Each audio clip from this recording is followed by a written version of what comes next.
디자이너의 목소리로 여성의 일을 말하는 팟캐스트 디자인 FM. 청취자 여러분 안녕하세요. MC 1번 김소미, MC 2번 한경희입니다.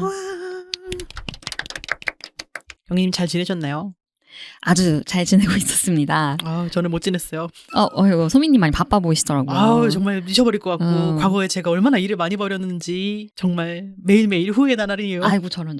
그래도 연말에 다가오니까 그래도 조금 끝나가네요. 그 바쁜 와중에서도 이제 우리 시즌 5의 1화와 2화가 이제 나갔는데 두 개의 화를 들어본 소감이 어떠신지요? 진짜 저희가 원래도 말을 많이 하긴 하잖아요. 그리고 늘 이렇게 재미있지만 유익해서 뭔가 일하면서 못 듣겠다, 이걸 되게 각 잡고 들어야 된다, 이런 얘기 많이 듣던 방송인데 맞아요. 이번 시즌 특히 그렇고요. 집중해서 들어야 될 내용이 좀 많은 네네네네. 것 같아요. 그래서 중간중간에 끊어서 듣고 막 그렇게 되더라고요. 근데 어차피 팟캐스트 그렇게 들어도 되니까 사람들이 맞아요. 많이 들어줬으면 좋겠다, 메모도 좀 하고 맞아요. 그런 생각이 들었어요. 저도 아주 유익하게 잘 듣고 있습니다. 음. 저는 요즘에 일도 하고 잘 먹고 잘 살고 있는데요. 좋겠다. 아니 사실 딱히 그렇진 않아. 근데 제가 최근에 이제 집에 이것저것 인테리어를 하고 있는데요. 네. 교수님 아직도 인테리어 하고 계세요? 그것이 이제 계절마다 필요한 것이 많기 때문에 그치. 뭐 또 저거 세일한다고 막 이러면 또 이렇게 들여다보고 뭐 이렇게 되더라고요. 맞아요. 그래서 최근에 어떤 의자를 좀 관심이 있어서 보고 있는데요. 네. 그게 이제 거의 결제 직전까지 갔어요. 이거 너무 예쁘고 가격도 괜찮고 뭔가 좀 독특한 것 같고 이렇게 했는데, 우리 알잖아요. 지난 시즌 4에서 얘기했던 디자이너의 라이프 스타일. 네, 그쵸. 거기서 이제 500만 원짜리와 50만 원짜리 차이를 우리가 알고 있잖아요. 그래서 세상의 모든 의자를 내가 한번 본 게 맞나? 라고 생각해서 검색을 해봤더니 제가 사려고 봤던 의자가 이제 어떤 되게 유명한 전통 있는 가구 브랜드의 카피 제품이더라고요. 맙소사. 그래서 다행히 사지는 않았지만 그거를 만약에 샀더라면, 모르고 샀더라면, 샀는데 누가 와서 야 그거 뭐 똑같은 거 아니야? 이랬다면 굉장히 부끄러웠을 것 같다는 생각이 들어요. 그러게. 근데 요즘은 그거를 티나게도 말도 안 해줘. 옛날에는 뭐 땡땡 스타일 막 이런 식으로. 그래, ST 붙여서 이렇게 했었는데 요즘에는 좀 그런 게 자신 있게 베껴서 판매해서. 근데 솔직히 그거 다 모든 사람이 다 그런 오리지널리티를 알아볼 수 없는데 그렇게 자신 있는 그 레플리카라고 하죠. 네. 그런 제품들이 많은 게 당황스럽다. 네, 뭐 그런 것들이 또 아싸리 표절 말고도 약간 긴가민가 하게 바꿔가지고 뭔가 영향을 받았다고 할 수도 있을 것도 같고. 그런 거 있잖아요. 뭐 약간 뭘 봤을 때 뭐 하면 이거 오마 주고 뭐 이거 그거다 이러면 표절이고 막 그런 게 있었잖아요. 맞아. 그런 애매한 것들이 되게 많은 것 같아요. 그래서 최근에 어떤 뉴스를 봤는데 어떤 카페 맞아. 그 울산에 있는 카페가 부산에 있는 되게 유명한 카페 건물을 통으로 뺏겨가지고 구조가 정말 비슷하대요. 제가 뭐 둘 다 안 들어가봐서 모르겠지만 겉으로 봤을 땐 비슷한 것 같았어요. 이제 뭔가 마당 이런 입지들도 비슷하고 어디 뭐 바닷가에 위치한 것도 비슷하고 건물의 생김새도 비슷하고 그 구조들을 진짜 비슷하게 만들었대. 그래서 뭔가 소송이 걸렸는데 그거를 결과적으로 철거하라고. 표절을 한 쪽에서는 우리가 표절한 거 다 인정하고 거기는 좀 뜯을게요. 근데 나머지는 좀 냅두면 안 될까요? 이랬는데 됐고 그냥 다 철거하라고 그랬대요. 그래서 철거까지 나온 건 저도 진짜 깜짝 놀랐는데, 건물 짓는데 진짜 오래 걸리고 돈 진짜 많이 들잖아요. 그러니까요. 근데 표절하면 저렇게도 되는구나. 그러게. 근데 사실 이제 디자인 하다 보면 그런 경우가 되게 왕왕 있잖아요. 약간 저거 약간 이런 거 있고 심지어 저도 제가 디자인한 거 어떤 미술학원에서 따라해가지고 제가 크게 박장대소 했던 기억이 있거든요. 되게 전혀 상관없는 무슨 공간의 브랜드 아이덴티티였는데 미술학원에서 그걸 똑같이 해가지고 자기 미술학원의 로고로 그거를 한 거예요. 아 진짜. 네, 그래서 뭔가 웃기기도 하면서 한편으로는 좀 디자인 괜찮았나? 그러니까 이런 생각을 했단 말이에요. 저도 근데 미술학원에서 비슷한 일 또 있었어요. 저도. 제가 옛날에 이제 행사 포스터를 만들었는데 약간 팝아트 컨셉으로 만들었단 말이에요. 근데 이제 뭐 제목이 이렇게 팝하게 있었는데 그거를 다른 미술학원에서 합격 막 이렇게 바꿔가지고 글자를 만들어가지고 창문 랩핑을 막 이렇게 해놓으신 거야. 어머. 그래서 제가 막 전화했더니 막 이게 저희가 한 게 아니고 현수막 업체가 어쩌고. 그래서 결국 내리긴 내렸어요. 그래서 참 이상한 일들이 많이 생겨요. 소미님 전화를 또 하셨군요. 예, 저는 아니고 이제 그런 일을 담당하시는 저희 대표님이. 그랬군요. 네. 그래서 이렇게 생각보다 표절도 사건도 표절도 우리 가까이에 있다.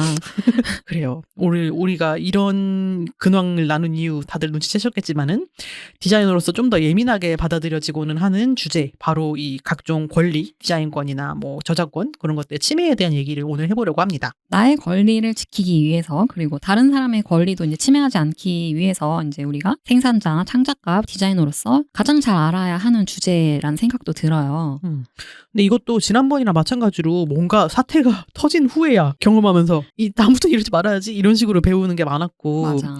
이런 권리 침해뿐만이 아니라 뭔가 지금 당장 어떤 침해가 일어나고 있지는 않은 것 같은데 뭐 이렇게 하는 게 맞나 싶은 상태로 일하는 것도 굉장히 많은 것 같아요. 맞아. 그 요즘에 많이 봤던 케이스들은 이제 인스타 툰이나 캐릭터 같이 이모티콘 그 등록해서 하는 그런 것들은 이제 뭐 약간 사이드 잡이나 개인 프로젝트로 많이 하시잖아요. 네. 그런 거에 대한 이제 약간 저작권이나 이런 권리도 얘기를 해볼 수 있을 것 같아요. 그래서 어떤 분의 사례를 들었는데 이제 인스타툰은 자기가 이제 취미 삼아서 어떻게든 뭐 이렇게 그렸는데 좀 많이 하다 보고 인기가 없다 보니까 자연스럽게 캐릭터가 좀 고정적으로 생겼는데 이거를 이제 그러면 그걸로 뭔가 부수입이 더 추가적으로 생길 수도 있고 굿즈를 만든다든지 뭐 약간 이런 걸 하게 되면 뭔가 내 저작권이나 상표 등록을 좀 해야 하나? 이런 고민을 좀 하시더라고요. 근데 이제 뭐 팔로워가 엄청 많지도 않고 그 인스타툰 캐릭터로 막 뭔가를 엄청나게 할 계획은 당장이 없으니까 뭐 그거 상표 등록 이런 거 하면 돈 많이 드는데 꼭 뭐 해야 하나? 이런 고민을 하시는 분들도 있더라고요. 그러게. 이거 하나 출원할 때 적어도 30, 40 뭐 이상은 하는 걸로 들은 것 같아요. 그래서 취미 사이드 프로젝트 이런 걸로 시작하는 입장에서는 그 정도 돈을 굳이 들여야 되나? 라고 생각을 하다가도 근데 또 안 하고 있다가 나중에 갑자기 다른 데가 표절했는데 그게 잘 되면 너무 배 아플 것 같잖아요. 그치. 그러면 어떡하지? 막 이런 생각하고, 근데 또 이거를 어디에 물어봐봤자 나는 할래, 나는 안 할래 뭐 이 정도지 어떻게 이렇게 하셔야 됩니다 이런 식으로 정해주는 사람도 없고 그냥 전전긍긍 이러고 있는 것 같아요. 맞아요. 그래서 바로 이러한 고민을 해결하기 위해 이번 시즌에서 2023년 청년 성평등 문화 액션 크루, 그럼에도 우리는 2기 활동으로 빠띠의 지원을 받아 각 분야의 전문가를 모시고 디자이너들끼리 전전긍긍 했던 부분을 속 시원하게 해결해 보려고 하고 있죠. 네, 이번 3화에서도 법률사무소 아티스의 서유경 변호사님 모시고 디자이너가 알아야 할 권리에 대해 알아보도록 하겠습니다. 반갑습니다. 안녕하세요, 여러분. 안녕하세요, 여러분. 서유경 변호사입니다. 저희가 두 명이라 두 번 인사해 주신 건가요? 네, 저는 지금 여러분들 그 사연을 들으면서 제가 뭘 했냐면요. 네. 그 여러분들의 디자인 FM과 FDSC가 키프리스에 과연 등록이 돼 있냐, 상표로. 그거 검색해봤는데 없더라고요, 여러분. 아이고. 맞아, 우리 없어. 그래서 저는 어머 이러면은 아티스트의 디자인 FM을 만들 수도 있는 거 아닌가라는. 아이고 무서운 분을 모셨네. 그러니까 우리 인스타그램 10,000명 팔로워로는 어떻게 이게 안 되나? 그 부분들에 대해서 제가 얘기를 들으면서 뭔 생각을 했냐면은 이게 디자이너들이 자기 권리가 있다 없다를 생각하는 것과 권리를 어떻게 취득을 하는 것인가 요거에 대해서 약간의 혼란이 있구나라는 생각을 했습니다. 네. 권리가 있고 없고랑 취득하고 말고가 뭔 말인지도 모르겠어요. 권리가 있어야지 권리를 주장할 수 있잖아요. 권리가 그렇죠? 없으면은 권리를 주장할 수조차 없잖아요. 그렇죠. 그런데 제가 되게 당황스러운 거는 권리가 없는데 권리가 있다고 주장을 하는 거예요. 무슨 권리요? 라고 얘기하면요. 권리라고 하는 거는 법에 의해서 나오는 게 권리잖아요. 근데 주장은 있는데 권리가 없어. 왜죠? 그러니까 그 이야기에 대해서 오늘 한번 얘기해보면 좋을 것 같아요. 네. 네네네. 좋습니다. 그러면은 앞서 저희가 이제 얘기를 한 게 2가지 얘기를 잠깐 했었어요. 카페 사건 얘기도 잠깐 했었고 이모티콘, 인스타툰 이런 얘기도 했었는데 그거 들으면서 뭔가 생각이 드셨을 것 같아요. 저희가 지금 권리고 뭐고 아무것도 모르는구나. 막 이런 얘기도 하셨는데 어떻게 그 사연에 대해서 좀 부연이나 좀 설명해 줄 수 있는 게 있으실까요? 여러분들 아까 그 이제 부산 네. 외 땡땡 카페 그 건축 디자인 표절 공방에 대해서 조금 언급을 해주셨어요. 근데 이게 정말 재밌는 사건이에요. 그 서울 서부지방법원에서 2023년 9월 달에 판결이 선고가 났는데 이 사건이 앞으로 추이가 참 주목이 되는 거는 이게 1심 판결이에요. 1심이라서 2심이랑 대법원이 이거를 어떻게 엎치락 뒤치락 할 거냐 요 문제에 대해서 네. 우리가 정말 열심히 이제 법조인들은 눈여겨보고 있는 판례거든요. 이 사건. 아직 철거를 안 하는구나 그러면은. 영업은 계속 하겠네요. 영업은 계속하죠. 그래서 이제 부산의 기장군에 한번 먼저 처음으로 한번 딱 가서 그 카페를 한번 싹 보시고 이제 딱 해가지고 이제 울산에 이제 북구에 있는 그 카페를 한번 이렇게 딱 드라이브 코스를 한번 잡으시면은 정말 살아있는 디자인 수업이 될 수가 있어요, 여러분. 너무 재밌겠다. 그래서 울산이랑 부산이랑 코스로 이제 여행을 1박 2일 같이 가보실 분 이렇게 얘기. 괜찮네. 디자인 다크 투어.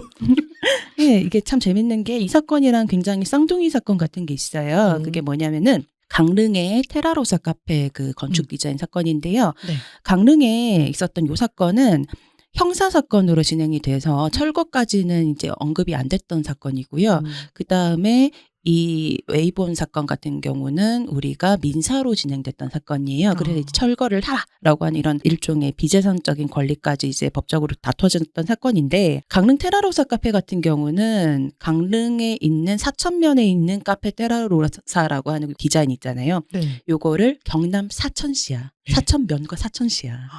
경남 사천시에 있는 정말 운명적인 저 사천이 겹쳐가지고 네. 커피레라고 하는 요 카페에서 디자인을 고스란히 뺏겼는데 요 경우에는 건축 디자인을 베꼈으니까 벌금 500만 원에 처한다. 요런 정도의 판결이 났던 사건이에요. 형사. 네.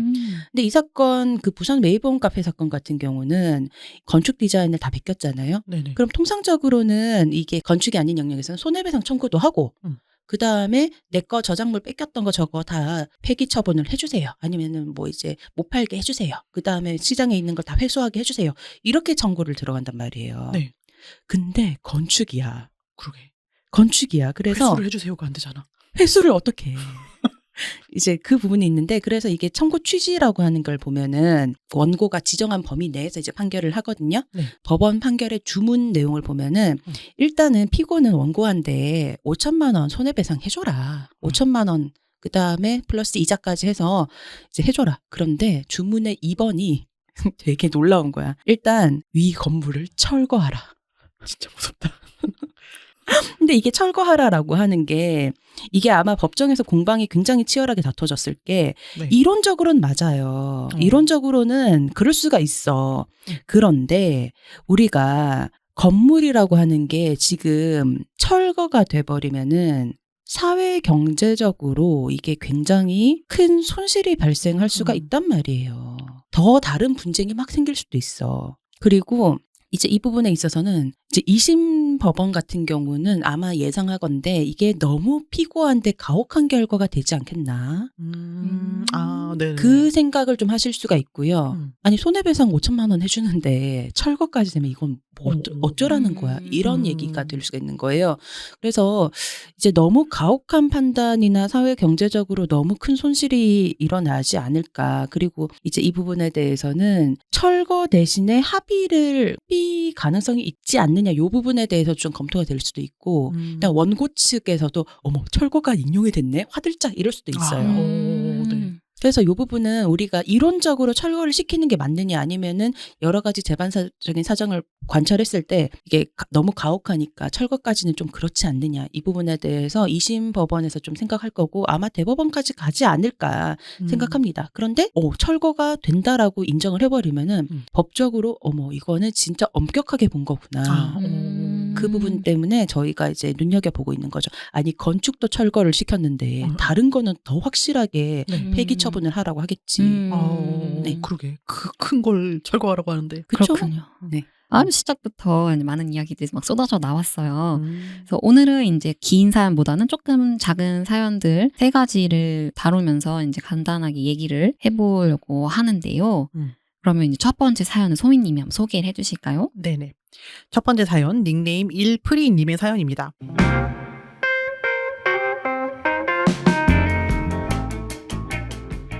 안녕하세요. 저는 프리랜서 디자이너로 벌써 3년차가 된 일프리입니다. 저는 조금 부끄러운 이야기지만 견적을 제한하는 경우가 잘 없이 정해진 예산 안에 디자인 업무를 주로 진행해왔어요. 그러다 보니 계약서도 클라이언트가 제안하는 대로 그냥 작업을 해왔습니다. 그러다 이번에 문제가 생겼습니다. 행사 포스터 작업을 하는데 중간에 완전히 새로운 내용으로 시안을 다시 작업을 했었어요. 최종 시안은 잘 통과가 되어서 마무리가 됐는데 아니 중간 시안을 내부에서 활용해서 다른 더 큰 행사의 포스터에 그냥 글자만 바꿔 쓰셨더라고요. 심지어는 포스터뿐만 아니라 굿즈에 카드뉴스에 뭐 여기저기 대대적으로 쓰셨는데 세상에 사람들 반응 너무 좋고 평가가 진짜 너무 좋더라고요. 이건 진짜 아니다 싶어가지고 담당자님한테 전화를 해서 얘기를 했는데 너무 당당하게 중간 저작물의 권리도 저희에게 있는데요? 계약서 확인해보세요. 이러시더라고요.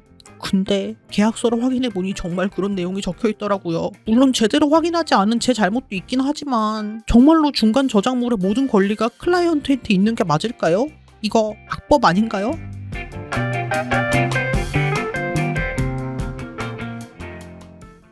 아이고 저런 이분 참 안타깝습니다. 디자인 FM 시즌5를 좀만 더 일찍 알아서 좀만 더 이렇다면 계약서를 꼼꼼하게 봐야 한다는 그 아주 배움이 있어서 이런 일이 없었을 텐데 그러게요. 너무 아쉽네요. 계약서 정말 중요합니다. 근데 저거랑 진짜 똑같은 말 들어본 적 있어요. 중간 저작물 권리도 저희에게 있는데요. 이 얘기.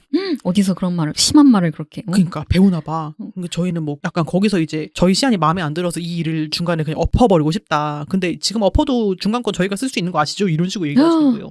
그래서 약간 양아치? 라고 생각을 했는데 실제로 맡겨놨어? 안 쓰더라고. 마음에 안 들었나 봐 진짜로. 아 정말 이런 경우가 그래도 좀 종종 있을 것 같아요. 변호사님은 사연 어떻게 들으셨나요? 저는 중간 결과물까지는 아닌데 살짝 저의 사연이 생각이 나가지고 어머. 이제 제가 이제 강의를 하잖아요. 법률 네네네. 강의를. 그런데 이제 그 클라이언트 측에서 제 강의를 카피해서 그 강의 자료 자체를 네. 다른 변호사님한테 주고 응? 그 변호사님한테 이렇게 강의해 주세요. 이렇게 한 거야. 어머, 근데 그 변호사님이랑 나랑 친해. 어머, 그래서 그 변호사님이 나한테 전화가 와서 변호사님 제가 변호사님 강의 자료를 받았는데요. 어머. 이렇게 해달라고 하시길래 그냥 변호사님한테 직접 하시라고 그 클라이언트한테 얘기했다는 거예요. 오, 좋은 분이다. 그러니까 웬일이야. 그래서 그래서 감사해요 그랬는데 근데 변호사님이 직접 항의하시면 제가 말했다라고 하는 게 그 클라이언트 귀에 들어가니까 제가 그냥 말했어요. 그냥 변호사님 알고 계세요. 그랬던 거지. 별일이 다 있네. 그러게. 변호사한테도 그런다니까요. 어떻게 변호사한테 그러지? 무서울 게 없는 사람들이야. 여기에 보니까 중간 저작물의 권리가 정말로 계약서에 포함이 돼 있었다고 그러는데 그런 계약서 내용 진짜 많잖아요. 뭐 창작 과정에서 발생한 모든 중간 결과물 및 최종 결과물의 저작권은 전부 갑에게 귀속된다. 막 이런 얘기 써 있잖아요. 네네네. 그런 말들이 이제 저희가 예전에 경계자로서 워크숍 했을 때 모든이라든가 어쩌고 저쩌고 등 막 이런 말들 주의해야 된다 그런 얘기 하셨던 거 기억이 나는데 계약서 초안이 이제 상대방으로부터 왔을 때 특히 좀 꼼꼼하게 유념해서 봐야 되는 표현들이 있을 것 같아요. 어떤 걸 좀 봐야 될까요? 중요한 거는 대응이 되냐예요. 그러니까 내가 받은 돈의 범위 내에서 네. 최종 결과물만 딱 특정을 해가지고 제공을 하면 네네. 그게 합당한 계약이 있고 중간 결과물이나 일체 그 소통 과정에서 나왔었던 모든 것까지 다 합산을 해서 다 넘겨주는 게 있잖아요. 네네네. 그럼 거기 합당한 대가 금액이 오는 계약이 있잖아요. 아, 그쵸. 그러니까 이제 중간 결과물까지 다 가져가겠다고 하는 거는 어쩌다 이렇게 이제 불만을 제기한다기보다는 그 계약이 반사회적인 건 아니잖아요. 그쵸. 필요할 수도 있지. 필요할 수도 있지. 네네. 그리고 그 내용이 결국은 이 계약에서 내가 납득을 한 상태에서 계약을 했느냐 아니냐에 따라 가지고 좀 달라지는 게 있고 네네. 최종 결과물 딱 하나만 제공을 해주는 상황인데 중간 결과물이 여러 개가 나오겠죠. 네네. 그러면은 최종 결과물 하나에 대한 대가 금액이면은 네. 사실 그 뭐 1,000만 원 받고 최종 결과물 하나만 딱 주는 거고 중간 결과물에 대한 권리까지 다 가져가겠대. 네. 그럼 당연히 더 높게 받아야지 돈을. 그러네. 네, 그러니까 계약의 성격과 내용과 범위가 네. 내가 받을 수 있는 대가 금액과 어떻게 매치가 되느냐 그걸 기준으로 좀 음. 판단을 하시는 게 좋죠. 아, 하긴 근데 디자이너들은 무조건 중간 저작물은 내 건데 이렇게 생각하는데 꼭 그렇지 않을 수도 있겠네. 권리를 다 넘겨주지 않는 이상은 일단은 내 계약의 범위 내에서 내가 창작을 했으니까 일단 내 아이디어는 맞다는 거예요. 근데 내 네네. 창작은 됐던 아이디어가 머릿속에서가 아니라 말과 글과 PPT나 이런 걸로 나와서 구현이 돼서 나왔을 때는 네. 저 사람도 이걸 본단 말이에요. 그렇죠. 그렇게 됐을 때는 네 거냐 내 거냐 이거를 좀 정할 필요가 있는데 클라이언트 입장은 그거죠. 우리 프로젝트 아니었으면 디자이너님이 이거 생각할 수 있었어요? 아. 디자이너님이 자기 거라고 생각하면 디자이너님이 갖고 있어서 뭐 하게요? 그렇게 다른 데 시안에 쓸 거다. 그러니까 나를 까면은 경쟁업체에 가서 제안을 할 거다 이럴 거예요. 너가 까는 시안 딴 데서 가서 쓸 거다. 그래서 이런 경우는 사실은 이제 금액과 대응을 해가지고 계약의 범위와 내용을 특정을 해주는 게 좀 필요한데요. 아마 계약서 내용을 보시면 지식재산권에 대해서는 일체 권리를 넘겨줄 거다 이런 내용이 많이 들어가 있을 거예요. 네네. 그러면 사실 중간 결과물도 이게 포함이 되는 건지 아닌지 이 부분이 있는데 다만 클라이언트가 채택하지 않은 시안에 대한 중간 결과물에 대한 이제 지적재산권은 디자이너 측에 잔존해 있다. 이렇게 이제 보류가 돼 있다. 이런 유보 조항 같은 걸 이제 넣어주시는 게 좋고요. 그 부분에 대해서는 계약서상 한 줄이잖아. 네네네. 다만 채택하지 않은 아이디어에 대해서는 디자이너 측에게 권리가 있다. 한 줄. 네네. 그거죠. 그러면 예를 들어서 채택이 된 아이디어긴 한데 이번 프로젝트 말고 다음에 니네가 또 쓰지 마라라는 내용을 쓰려면은 그게 제가 정확히는 모르지만은 이런 저작권의 종류 이런 거 찾아보면 막 2차적 저작물 이런 거 있던데 그런 내용에 좀 해당이 되는 걸까요? 그렇다기보다는요. 그거는 우리가 권리를 넘겨주면은 어디까지 넘겨주냐. 그 네. 범위부터 먼저 설정을 하셔야 돼요. 아마 문제가 되는 경우는 중간 결과물뿐만 아니라 김소미 디자이너가 이번 연도에 네. A라고 하는 기관한테다가 디자인 결과물을 납품을 했어요. 네네. 그런데 이 A라고 하는 기관이 매년 행사를 하는 거야. 그래서 요번 해에는 김소미한테 받았으니까 네. 요 시리즈물로 해가지고 그 다음에는 한경희 디자이너를 섭외를 해가지고 한경희 디자이너한테 김소미 디자이너의 버전을 주면서 에디션을 해봐라. 그러면 한경희 디자이너는 하겠죠. 그렇죠. 뭐 되게 쉽게 할 수 있고 돈도 벌고. 개꿀이다. 개꿀이다. 그러면서 한경희 디자이너님한테는 이거 처음부터 하는 거 아니니까 싸게 기존에 하긴 했던 먹었지. 거 기존에 했던 거 한 뭐 이제 뭐 50%로 50%? 해주세요. 막 이렇게 얘기하실 수도 있잖아. 그럼 나한테 맡기는 거 싸울 테고. 근데 김소미한테 하니까 김소미가 좀 튕겨. 작년에 아, 했으니까 뭐 작년에 올해도 너무 싸게 해서 나눠지겠지. 올해는 뭐 좀 어쩌죠. 비싸게 하시면. 그래서 이제 클라이언트는 김소미가 어차피 우리한테 다 권리 넘긴다고 했으니까 한경희 디자이너를 통해서 해결하자 이렇게 얘기를 할 텐데 그러면 이게 사실 김소미 한경희의 다툼 뭐 공공기관과의 다툼 이걸 떠나서 네. 계약상 그게 권한이 있냐 없냐 그 문제를 보셔야 된다는 거예요. 클라이언트한테 한경희에게 김소미의 만든 그 결과물을 줄 권원이 있어? 권리의 원천이 있어? 그 문제를 보셔야 되는 거죠.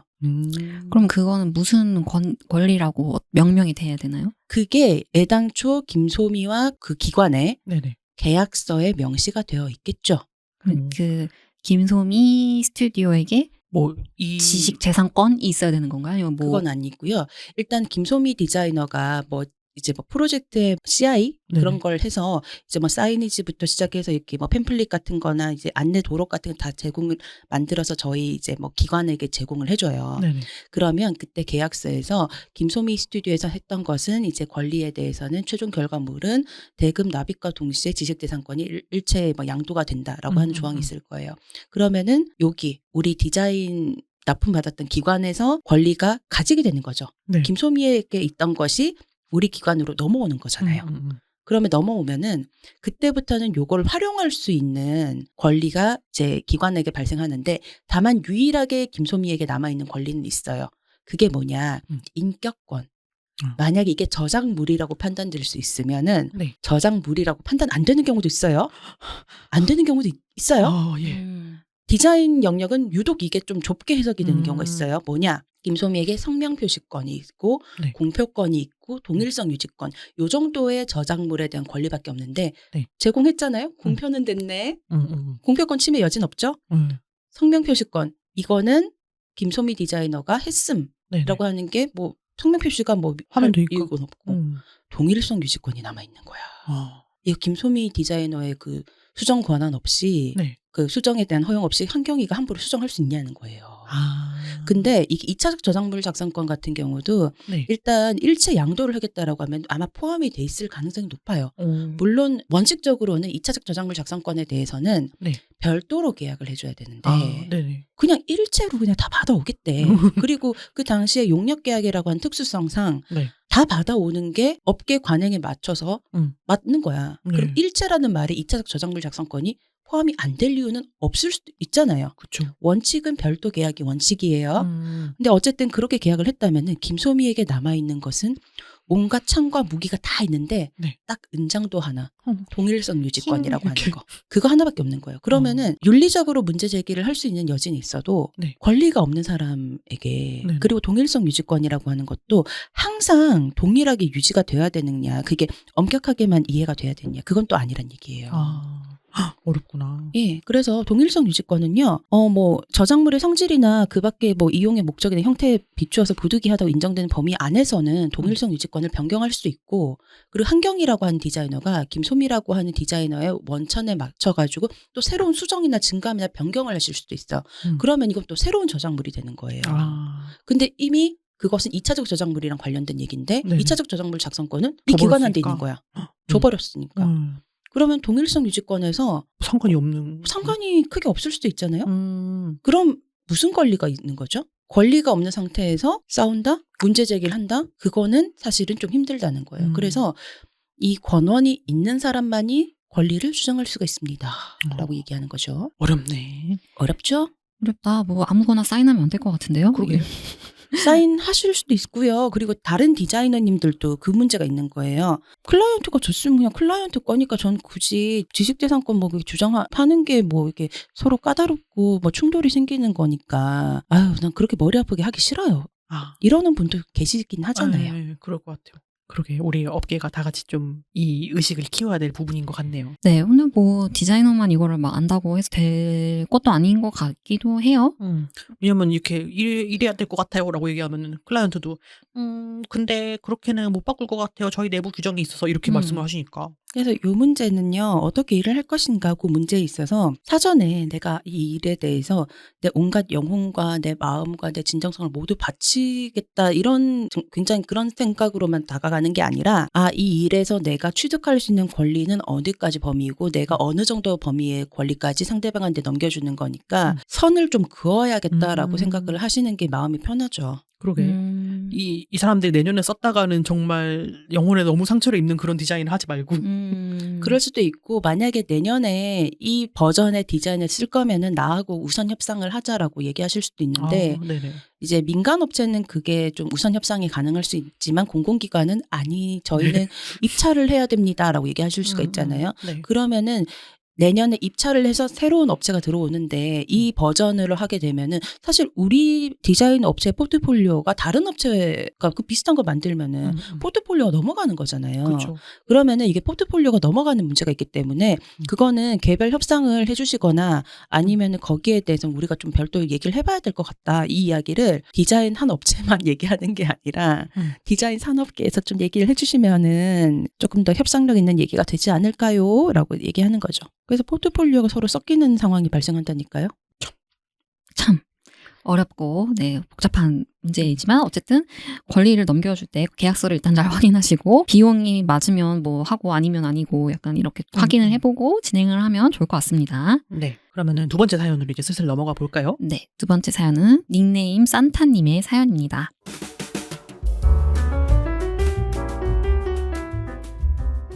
안녕하세요. 저는 기업의 인하우스 디자이너로 활동하고 있는 산타입니다. 올해는 아니고 이전에 저희 내부에서 크리스마스 캠페인을 진행했던 경험인데요. 해피 메리 땡땡마스라는 이름으로 네이밍과 메인 비주얼을 만들어서 대대적인 시즌 캠페인 행사를 진행했었어요. 그런데 비슷한 시기에 동종업계 A 기업에서 연말 캠페인에 정말 누가 봐도 너무 비슷한 비주얼을 내보냈더라고요. 같은 시즌이다 보니 뭐 어느 정도는 비슷한 방향을 감안할 수야 있겠지만 핵심적인 아이덴티티가 좀 비슷한 디자인이라 내부 법률팀에 대응을 부탁드렸어요. 근데 동시에 이번엔 B 기업에서 저희한테 내용 증명을 보내더라고요. 네이밍에 대한 거였는데 B 기업의 딸기 시즌 프로모션 캠페인이 저희랑 이름이 거의 비슷한 베리, 해피, 땡땡마스라는 이름이었어요. 하나의 캠페인에 이 얽히고 설킨 논쟁이 생기다 보니 참여한 디자이너로서 좀 당혹스럽기도 하고 회사 차원이라 좀 그나마 다행이었지. 만약에 이게 제 개인 프로젝트였다면 어떻게 대처해야 했을지 좀 막막하더라고요. 이런 상황이 아주 드문 사례는 아닌 것 같은데 디자이너로서 알아두어야 할 대비책이 있을까요?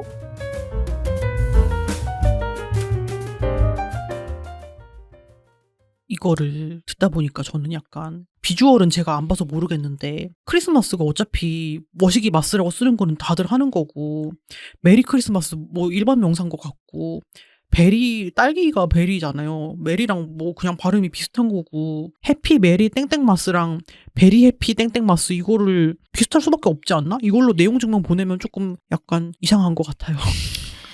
네, 그거는 뭐 기업에서 자기네들이 하는 게 맨날 짱이라고 생각을 하니까 그런 게 있죠. 그러니까 약간 자의식? 그치, 뭐 그럴 수도 있지. 그래서 이 사연처럼 독창성이 이제 매우 두드러지는 경우, 그러니까 막 그 고유성이 엄청 두드러지는 게 아니고 약간 뭐 일반 명사의 조합이라 뭐 이렇게도 흥 저렇게도 흥이라든지 아니면 뭐 자연물처럼 나도 산을 그렸고 쟤도 산을 그렸고 산이라는 형태는 다 비슷하니까 뭐 약간 비슷하게 그려도 뭐 너가 베낀 거 아닌데? 라고 할 만한 그 애매한 범위에 있는 그런 경우에 이제 사례들을 봤을 때는 어떻게 대응을 하면 좋을까요? 이게 그러게 이게 또 키비주얼이고 연말 크리스마스 이러면 어차피 뭐 초록색, 빨간색, 흰색 그치, 이런 거 뭐 썼을 금색 거고. 이런 거 들어가고 하니까 그 이런 걸 또 막 기업에서도 그렇게 뭐라 그러지? 곧바로 소송을 걸고 그러진 않잖아요, 사실은. 그치, 싸움 함부로 걸면 안 되니까 돈도 돈이고 막 이제 기사 막 나고 막 그치, 이러니까. 그치, 이미지도 있고 해서 네. 딱히 막 그렇게 적극적으로 대응을 함부로 막 하진 않을 것 같아요. 심각한 게 아니라면. 변호사님 이 사연 어떻게 보셨나요? 저는 한마디로 말씀드리면요. 우리 애를 지켜야 돼. 우리 애가 맞고 다녀. 이렇게 주장하는 어떤 학부모님이 계셔요. 그렇죠. 그 학부모님의 논파를 가장 먼저 격파할 수 있는 첫 번째는 뭐냐면요. 네. 애가 없는 거야. 너 잠깐만 너무 무서워. 무서워. 약간 서준맘 같은 건가? 어떻게 된 거예요? 애가 없어.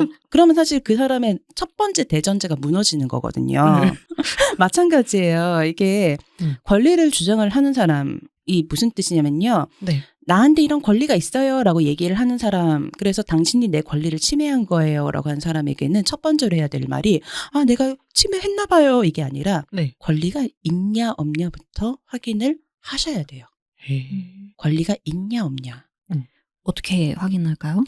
이제 그게 우리가 지식재산권에 있어서 산업재산권에 해당하는 거랑 저작권에 해당하는 거랑 요게 좀 구별해서 봐야 되는 게 있고 네. 만약에 지식재산권으로 해결이 안 되는 부분이 있으면 이제 부정경쟁으로 가서 부정경쟁인가 아닌가 이렇게 보충적으로 해석할 여지가 있는데 일단은 먼저는 지식재산권이 있냐 없냐부터 따져봐야 돼요. 그 산업재산권이 뭐 특허 이런 쪽인 거죠? 예, 맞아요. 특허. 그다음에 실용신안, 디자인권, 상표권인데 이거는 굉장히 확인하기가 쉬워요. 그냥 등록하면 되니까? 출원해서 등록을 받은 권리인가? 등록을 받았다라고 하더라도 이 사람에게 권리 보호 기간이 경과했는가 안 했는가? 그다음에 이 사람이 권리자이긴 해요. 네. 다만 무효나 취소 사유가 있냐 없냐. 그러니까 이 권리가 있어야지 되잖아요. 네네네. 근데 그 권리가 일단은 출원만 해놓고 권리가 있다라고 생각하시는 분도 계시고 출원조차 안 했는데 일단 디자인권이 있어요 이렇게 얘기하시는 분도 계세요. 만들었으니까. 네. 지금 제가 아티스의 FDSC, 아티스의 디자인 FM이라고 얘기해요. 근데 디자인 FM은 저작물이 아니에요. 우리가 이렇게 녹음을 했던 요 파일 자체들, 그 음성 이렇게 대화했던 내용물 자체는 네. 저작물일 수 있죠. 구술 저작물이니까 네. 말로 주고받았던 것도 우리 생각을 얘기한 거고 그러는 거니까 네. 이거 자체는 내가 이 녹음 파일을 안 쓰면 되는 거잖아. 아. 내가 신규 녹음을 하면 되는 거잖아. 아티스트의 디자인 FM. 디자인 FM을 상표 출원 안 하셨잖아요. 그쵸. 등록 안 했잖아요. 예. 이거 누가 듣고 있다가 출연하는 거 아니야? 지금 빨리 해야겠다. 이거 사업 오픈하기 전에 해야 돼. 그런 부분이 있고요. 그래서 네. 일단 이 산업재산권이냐 아니냐 이거는 진짜 우리가 키프리스 가서 찾아보면 간명한 건데 문제가 되는 거는 이제 저작물에 해당하느냐 안 하느냐 요 문제인 거예요. 근데 이제 우리 사연에서 봤을 때는 각 기업에서 이제 메리 뭐 해피 이런 거 써가지고 크리스마스 뭐 프로모션을 하는데 이게 또 저작물이냐 싶은 거예요. 저작물이야? 애매한 부분이 있어요. 물론 이제 비주얼적인 요소에 있어서 저작물적으로 이렇게 뭐 비슷하다 이렇게 볼 수도 있는데요. 네. 핵심은 그거예요. 저작권이 발생할 수 있는 저작물이 맞냐 요거를 일단 판단을 해줘야 되고 그 다음에 두 번째는 그거예요. 비슷하다부터 따지는 게 아니라요. 네. 봤어? 보고 베낀 거야? 아. 그게 더 먼저 와야 되는 거예요. 그거 어떻게 증명해요? 그러니까. 입증할 수 있어요? 어떻게 해요? 기업에서만 기업에서 내부적으로 이렇게 만든 거잖아. 네. 그러면은 봤어? 이게 아. 입증이 안 될 수가 있죠. 그러게. 힘들잖아요. 네네. 그리고 만약에 정말로 토시 하나 틀리지 않고 오타까지 합쳐질 수가 있고 뭐 레이어 막 이제 수정할 때 뭔가 삐져나가는 것까지 굉장히 이거는 베끼지 않으면 어쩔 수가 없다. 만약에 우리는 다들 김소미가 맞다고 하는데 누군가가 김솜이 이렇게 했어요. 뭐 김서미, 김솜이 이런 오타까지 다 난리 했어요. 났다. 그러면은 봤는지 안 봤는지 일단 모르겠는데 이것까지 똑같은 거면은 봤다고 추정은 할 수는 있지. 네네. 하지만 그런 수준까지 아닐 때 봤어요? 혹시. 그러니까 봤는데도 아니요? 라고 할 수도 수도 있는 있지. 거잖아. 만약 그럴 수는 있죠. 뭐 이제 A 회사의 뭐 직원이 퇴사를 해가지고 B 회사에 가가지고 들고 입사를 날랐어. 해가지고 들고 날라가지고 그런 경우에는 의거성이라고 하는 게 보고 베꼈다라고 하는 게 입증될 네네. 수가 있는데 그럴 수가 있잖아요. 그러니까 생각을 했었던 게 인간의 상상의 범위가 사실 거기서 거기일 수가 있고 그래서 어떻게 하다 보니까 우연하게 같을 수도 있어요. 그쵸. 그리고 A 회사 직원들은 진짜 특단의 경우는 이런 경우도 있어. 무인도에 그냥 갇혀놓고 무인도에서 자체적으로 차단된 환경에서. 워크숍하면서 인터넷 없이 작업했을 수도 있잖아. 그쵸, 그럴 수도 그쵸. 있지. 모르는 거지. 있잖아. 모르는 거야. 고문당하면서. 그러니까 이게 비슷하다 안 비슷하다 이걸 얘기하기 전에 네. 봤어? 아. 본 거야? 오. 베낀 거 맞아? 베꼈다는 건 봐야 베끼지. 네네. 그렇죠? 그래서 이제 그런 문제가 있기 때문에 이런 경우에는 저작권으로 다투기에도 조금 애매할 것 같다라는 건데 그럼 이제 불공정한 경쟁을 한 거 아니야? 라고 이제 얘기를 해가지고 부정경쟁 방지법이 적용될 수 있어? 라고 하는 문제를 얘기해야 되는데 일단 부정경쟁 방지법이 적용되려면 유명해져야 돼요. 유명해지거나 네. 아니면은 거래 교섭 과정 중에서 서로 아이디어를 주고받을 수 있을 정도로 거래나 교섭 과정이 증명이 돼야 되는데 그냥 각기 경쟁 업체잖아. 네네. 서로 이제 거래하는 서로 업체 아니고. 저희가 이번에 이런 아이디어를 내려고 하는데 경쟁 업체는 이 아이디어를 어떻게 생각하시나요? 어쩌고저쩌고 이렇게 하면 공동 개발한 여지도 없다는 거예요. 그러면은 우연히 겹친 건가? 라는 방면으로 생각할 수가 있겠죠. 어렵네. 아이디어 탈취를 한 것도 특단의 사정이 없는 한, 네, 그런 부분이 있고, 만약에 저 B 업체가 A 업체에 정말 주지저명한 성과 같은 것들을 베낀 거냐. 그것도 내가 유명하지 않아. 어떻게? 그러면 어떡해? 그러면 반대로 이 업체가 예를 들어서 우리나라에서 둘 다 탑급인 업체라고 쳐봐요. 막 내땡버 카땡오이에요. 예를 들면은 내 카라 구배당. 그 두 업체는 어쨌든 전 국민이 다 알기는 알잖아요. 그래서 예를 들어 카땡의 캐릭터를 내땡에서도 메신저가 있으니까 비슷할 수 있는. 네, 완전히 똑같이 뭘 만들었다 쳐봐요. 그러면은 부정 경쟁으로 둘 다 지명도가 왔다 갔다 하기 때문에 걸릴 수 있는 건가요? 그럴 수가 있죠. 왜냐하면 누가 보더라도 이거는 K모 업체의 그 캐릭터야라고 생각을 했는데 그걸 이제 경쟁 업체나 이런 분들이 딱 봤을 거 아니야. 주지저명하면 일단 너무 본 거야. 유명하니까. 일단 본 거야. 그리고 그거를 우리가 캐릭터를 그냥 새로 개발하는 것도 싫은 이게 좀 그런데 일단은 그게 유명한 거에 묻어가. 유명한 거 묻어가는 얹어가지고 그 분홍색 그 피부 색깔을 그냥 뭐 이제 약간 뭐 자줏빛으로 한번 바꿔보자. 뭐 이런 식으로 해가지고 하면은 이거는 이제 성과 같은 것들을 모용한 거이기도 하고 일단은 저작권 침해를 주장하기도 굉장히 쉬워져요. 저작권 침해가 인용되면 부정경쟁이라고 하는 것도 맞물려서 인정이 될 수 있지. 네네. 그리고 이제 여러 가지로 봤을 때 일단은 그거는 대국민적으로 가만두지 않을 거예요. 그렇겠네요. 네. 댓글이 법적으로 다투기 전에 일단 불매운동 일어나겠죠. 그러면 이 사연의 마지막 질문처럼 이제 이거는 회사 대 회사 대 얘기는 뭐 그런 앞에 말씀하신 것처럼 해결할 수 있는데 만약에 개인이 내가 이제 개인 프리랜서고 뭐 예를 들면 다른 비슷한 소민의 스튜디오가 이제 만약에 비슷하게 이런 식으로 막 베꼈어. 나는 막 억울해. 내가 한 거 여기서 이 클라이언트랑 이렇게 해갖고 했는데 저 사람이 다른 클라이언트랑 내 거랑 비슷하게 했네? 약간 이런 경우가 있으면 그거 어떻게 하면 좋을까요? 그러니까 그게 개인이 겪을 수 있는 가장 큰 사례가 공모전 사례 같은 게 있을 수가 있고요. 네네. 그리고 나는 당선이 된 게 아닌데 내 아이디어를 지금 이제 탈락을 시켜놓고 아이디어를 본 거야. 그래서 봐버렸어. 그걸 보고 어머 이걸 이렇게 수정해서 쓰면 되겠네 뭐 이렇게 할 수가 있다는 거예요. 근데 이게 참 정말 이제 조금 민감한 게 뭐냐면은 실제로 이런 사례가 하나가 있었는데 뭐냐면 공모전에서 어떤 분이 출품을 했는데 심사위원이었던 사람이 있어. 심사위원이었으면 봤을 거 아니에요. 그쵸. 탈락을 시키는 것도 봐야지 탈락을 시키는 거니까. 그쵸. 근데 이 심사위원이 그 이후에 그거랑 비슷한 작품을 컨셉이나 아이디어가 비슷한 작품을 낸 거야. 어머. 심사위원이 근데 스토리나 내용이 달라. 네. 그런 거예요. 가령 예를 들어서 이제 뭐 우리가 막 캠퍼스 청춘물인데 뭐 외계인인 뭐 이제 뭐 당사자가 나와서 이건 예예요. 네네네. 이거는 아주 독창적인 스토리네요. 예, 네. 그 여친이 외계인이야. 여친이 외계인이 남주가 이렇게 뭐 치고받고 뭐 이렇게 하는 그 캠퍼스 물을 이제 공모전에 내서 탈락을 했어. 네. 근데 그 심사위원이었던 사람이 외계인인 여자친구와 남자친구가 그 대학교에 다니는 캠퍼스 물을 낸 거야. 근데 세부적인 에피소드가 좀 달라. 여기는 로맨스인데 저기는 스릴러고 막 이런 식으로. 설정이랑 그러니까 기본적인 구도가 비슷해요. 근데 네네. 세부적인 에피소드나 내용이나 뭐 문장이나 이런 게 좀 달라. 저작권 침해라고 할 수가 있냐 없냐 그 문제인데 여기서 저작권 침해 같다 내가 느끼기에는. 저작권 침해가 아닐 가능성이 높아요. 아 진짜요? 이건 물론 구체적인 사안에서 어느 정도까지냐를 봐야 되는 건데 네네. 요 문제는 뭐냐면은 그거예요. 저작권 침해라고 하는 거는 저작권은 컨셉이나 아이디어 수준을 보호하지 않아요. 뭐냐면은 네. 여친이 외계인이라는 설정 이건 아이디어잖아요. 컨셉이잖아. 남주는 평범한 남주야. 대학교 캠퍼스물이야. 네. 이거 자체에 대해서 저작권으로 독점 배타적으로 권리를 인정을 해주는 건 아니다라는 거예요. 그래서 세부적인 에피소드 내용이 달라지면 달라질수록 이건 다른 저작물이 되는 거예요.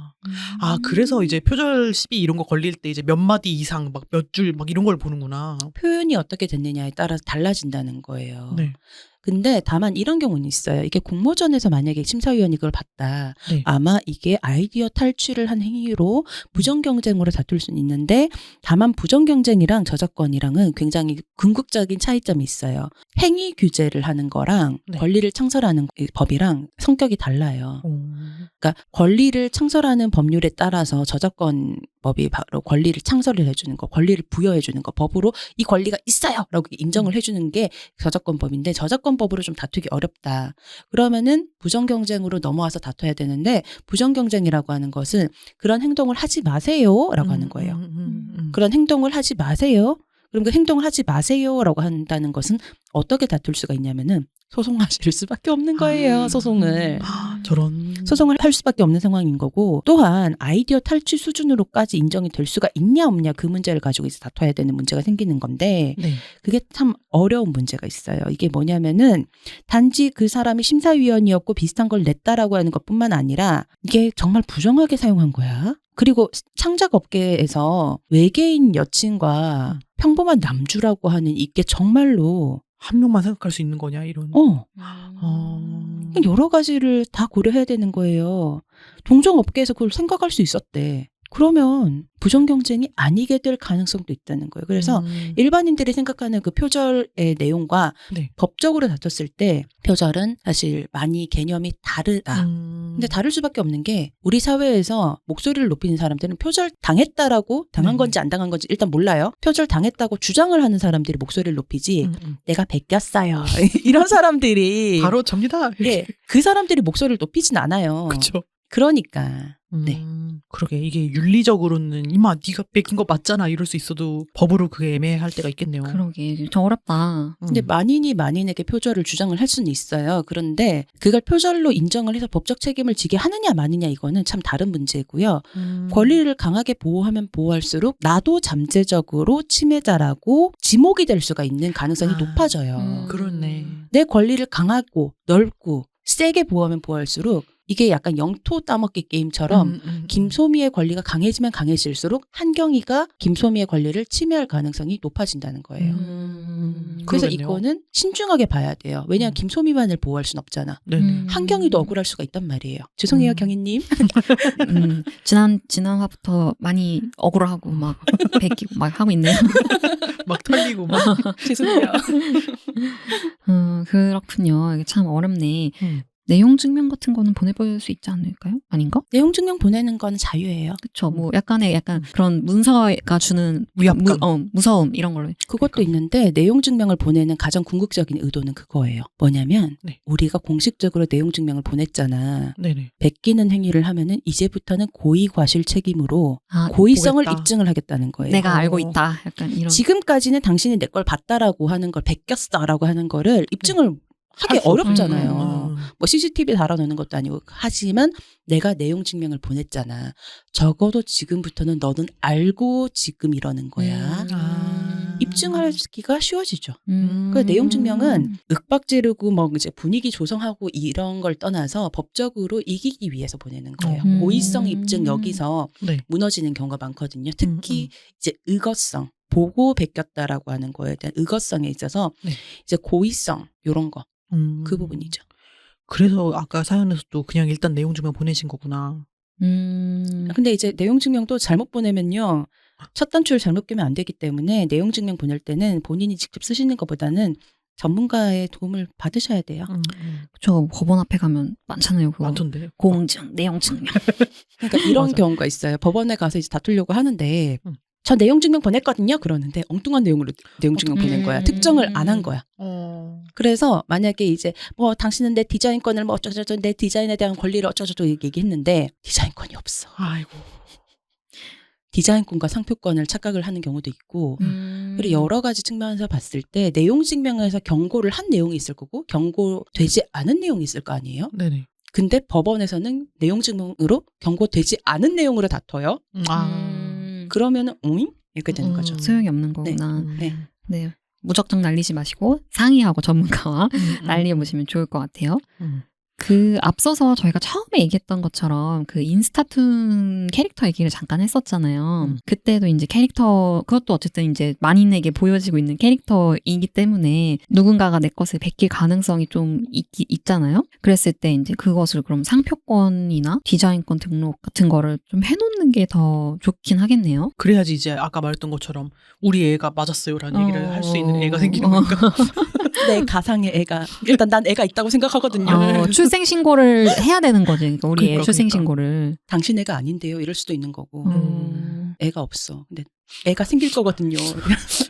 애가 있는데 없어. 약간 이렇게 될 수가 있으니까. 우리 애가 잘 안 보이지만 있긴 있거든요. 그래서 만약에 그게 그냥 캐릭터를 그냥 뭐 베껴도 상관없고 뭐 내 거고 막 이런 상관없는 거면 괜찮은데 좀 만약에 진지하게 생각하는 거고 나만의 독창성이 많이 들어가 있으면 이런 것을 출생 신고를 꼭 해놓는 게 해놓는 게 필요한데 그게 계약 거래 구조상 네. 클라이언트의 그 돈을 받아서 내가 이제 만들어준 캐릭터면은 사실 넘겨주는 거니까 그건 클라이언트한테 책임 있는 거고 그쵸, 선표 그쵸. 등록하는 건 책임 있는 거고 내가 오리지널로 활용할 수 있겠다라고 생각을 한다면 일단 상표든지 저작권이든지 일단은 출원 등록 과정을 한번 거치시는 게 좋은데 문제는 시간과 비용과 그 이제 꼭 해야 되냐 권리 확보를 해야 되냐 요 문제가 있죠. 사실 뭐 상표 출원을 하시려면은 돈이 들잖아요. 네네. 근데 내가 당장 이걸 가지고 뭘 할 게 아닌데 그럴 때는 저작물로 등록을 한번 해주시는 게 좋아요. 저작물로 등록할 때 캐릭터 같은 경우는 왜 우리 그 출생신고라고 하면 좀 그렇고 우리 민증 이런 거 할 때 네. 우리 이게 사진 컷 하나 찍어서 올리잖아요. 네. 그런 것처럼 캐릭터의 모든 장면을 넣어서 올리는 게 아니라 그 캐릭터의 그 전신 사진 같은 거 있잖아요. 네. 그거 하나 딱 해가지고 저작물로 일단 등록을 해놓으시는 게 중요하고 이게 상업적인 가치가 있겠다라고 생각한다면은 상표로 이제 더블로 출원 등록을 하는 게 좋아서 저는 이제 저희 학교 수업을 할 때 친구들한테 만약에 결과물을 캐릭터로 가지고 올 친구 같으면은 저작물 등록증이랑 네. 혹은 상표로 이렇게 들어갈 수 있는 거라든지 요거를 등록증 하나 가지고 와. 근데 상표는 돈이 많이 드니까 네. 상표까지는 하지 말고 저작물 등록하는 거는 2만 원, 3만 원, 예, 요 정도 금액이 싸요. 그래서 이제 그런 걸 해서 가지고 와. 그런데 캐릭터는 이제 그것도 온라인으로 하면 싸요. 오프라인보다. 아, 진짜요? 오프라인 접수보다 온라인이 한 10,000원 정도 더 쌀걸요? 그래서 그 정도 할 수 있잖아. 수업을 하는데 그렇지. 기말 과제물 내는데 2만 원 네. 정도 쓸 수 있잖아요. 2만 원, 프린트 3만 원. 하려도 2만 원이니까. 그러니까. 네. 그러니까 이제 그거를 제가 등록증 가지고 와 이렇게 얘기하고 그다음에 상표뿐만 아니라 디자인으로 캐릭터를 출원할 수도 있어요. 하지만 중요한 거는 디자인권으로 출원을 하기 전에는 세상에 밖에 안 보여주는 거 공개 비공개 해야 돼. 저런. 그럼 인스타로 한참 하고 있다가 등록할 수가 없는 거예요? 1년 신규성 상실의 예외를 주장을 할 수는 있어요. 왜냐하면은 공개를 하는 순간부터 누가 볼 수 있는 상태가 되는 상태부터 네. 신규성이 사라지기 때문에 이 디자인은 등록을 받을 수가 없어요. 등록을 받아버렸어. 그러면 나중에 무효 심판을 청구하면은 걸리거든요. 어머. 그러면은 그런 경우가 있는데 이 경우는 신규성 상실의 예외를 주장할 수 있는 기간이 1년 정도 주어져요. 그러면은 그 1년의 시간을 벌 수가 있어야 되는데 그럴 때는 디자인 공제 증명 제도를 이용하시는 게 좋아요. 그래서 기말 과제물로 친구들 앞에 나와가지고 프레젠테이션 하기 전에 그 전날까지 디자인 공제 증명을 딱 맞춰놓고 네. 그 다음에 공지 증명으로 11월 19일 요 날짜에 저는 공지를 합니다. 그 증명 받아놓고 1년 동안 이걸 디자인으로 캐릭터를 디자인권을 얻을까 말까 요 고민을 한번 해보시고 디자인권으로 내셔도 되고 아니면 나는 이미 저작물로 등록도 해놨고 그다음 상표권으로 냈으니까 뭐 디자인권까지 더블로 들어가는 거는 조금 그렇네 라고 생각하실 수도 있잖아요. 그러면은 디자인권은 내지 말자 이렇게 결정하실 수가 있지. 문제는 결정할 수 있는 자유를 얻기 위해서는 네. 법적 절차를 밟아야 된다. 그러면 냅다 그냥 인스타툰을 시작해볼까가 아니라 처음부터 그런 생각을 좀 하면서 하는 게 좋겠네요. 네, 그래서 한번 해보고 나는 뭐 굳이 그렇게까지 할 필요는 없다라고 생각하시면 안 하시는 거고. 네. 그렇구나. 세상사 그냥 쉽게 아무 생각 없이 하면 안 되는 그러니까 그냥 저 재미있으니까 하고 하다가 그러니까 일 커지네 등록할까 이렇게 하면 안 되는 거네. 더 어려운 일이 생길 수 있겠네요. 이런 것들은 변리사와 상담을 통해서 이루어지는 일인가요? 변리사하고 상담을 하시는 게 좋고요. 네. 또 나는 내가 내 캐릭터가 참 이게 독특하고 이뻐 보이고 이럴 수도 있겠다 생각을 하는데 네. 막상 또 이제 들어가면 신규성 요건 같은 걸 충족시켰다고 하더라도 네. 창작 비용이성이라 그래가지고 남들도 이런 수준으로 창작할 수가 있는 경우가 있어요. 그런 경우도 있어서 그래서 한번 평가를 받아보시는 것도 좋아요. 네. 변리사 입장에서 봤을 때 내게 권리화를 할 만큼의 창작성이 있냐 없냐 독창성이 있냐 없냐 그거를 한번 상담 받아보시고 네, 하시는 게 중요하죠. 변호사님이 또 변리사이시기도 하잖아요. 그렇죠. 이거를 상담받는 비용은 그러면 변호사 상담 비용이랑 비슷한 수준인가요? 그렇죠. 근데 이제 정말 이 사람이 그 출원 등록을 하는 게 뭐 확실시 된다 그러면은 이제 뭐 변리사님들마다 상담 비용을 안 받는 경우도 있고 어쩌고 그러는데 막 출원 대행비 이런 식으로 가나요? 그런 것도 있고요. 아니면은 이제 선행 그 작품들 같은 거 있잖아요. 네. 그런 거를 조사하는 비용도 있어요. 선행에 그 이제 시장에 나와 있는 뭐 비슷한 캐릭터들도 있을 수가 있고 어쨌든 웹 검색 같은 것도 해봐야 되는 부분도 있고 아니면 다른 나라에도 비슷한 게 있나 아닌가 이런 거 조사도 하잖아요. 그래서 선행 조사 같은 걸 이제 뭐 해볼 수도 있는데 그런 것들을 해달라고 하는 클라이언트들은 거의 기업들. 네, 기업들이 그렇게 하시고 그거에 대해서는 선행 조사 비용 같은 거를 별도로 받으신다. 네. 그렇구나. 그거는 이제 제가 눈으로 보고 이 캐릭터는 정말 독창성이 있어요. 새로워요. 이렇게 얘기할 수 없잖아요. 이거 내 마음이잖아. 그러니까 조사를 해야 되는데 조사를 하려면 리서치 비용이 필요하다는 거예요. 우리 직원들이 열심히 이제 리서치를 해주시는 거지. 까다롭다. 네, 그렇군요. 좋은 공부가 되었습니다. 그러게. 많은 건들에 대한 얘기를 듣게 됐네요. 네. 자, 그러면은 세 번째 사연으로 넘어가 볼게요. 닉네임 헤어질 결심님의 사연입니다.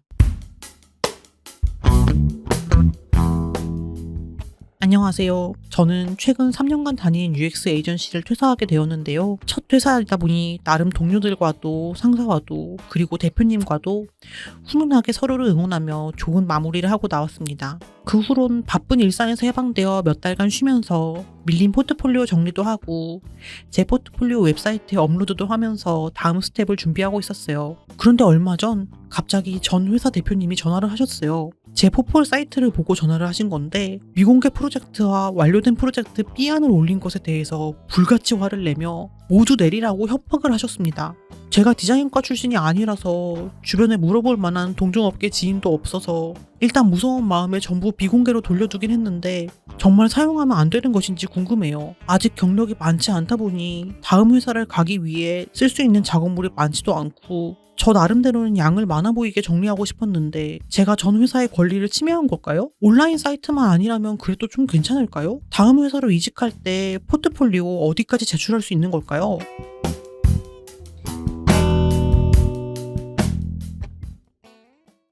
이거 정말 많은 분들이 궁금해 하실 것 같아요. 그러게요. 근데 보통 일반적으로는 이제 그 클라이언트 잡이면은 공개돼서 이제 사람들한테 공개된 프로젝트만 이제 포트폴리오를 올리는 게 일반적이고 상식이다라고 저는 생각해왔거든요.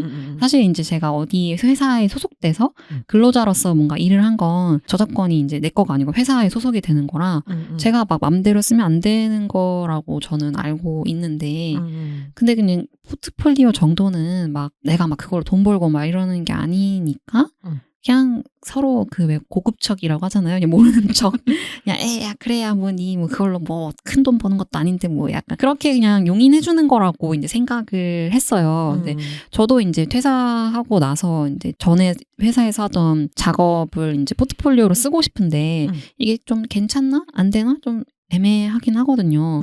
그 어디까지 내가 쓸 수 있는지 아니면 쓴다면 뭐 어떻게 카피라이트를 달아주는 게 좋을지 궁금해요. 그러게. 저는 사실은 이제 그래픽 디자인 스튜디오다 보니까 개인의 좀 표현 이런 걸 중시하는 편이기도 하고 B안을 쓰는 것에 그렇게 빡빡한 편은 아니기는 해요. B안 자체는.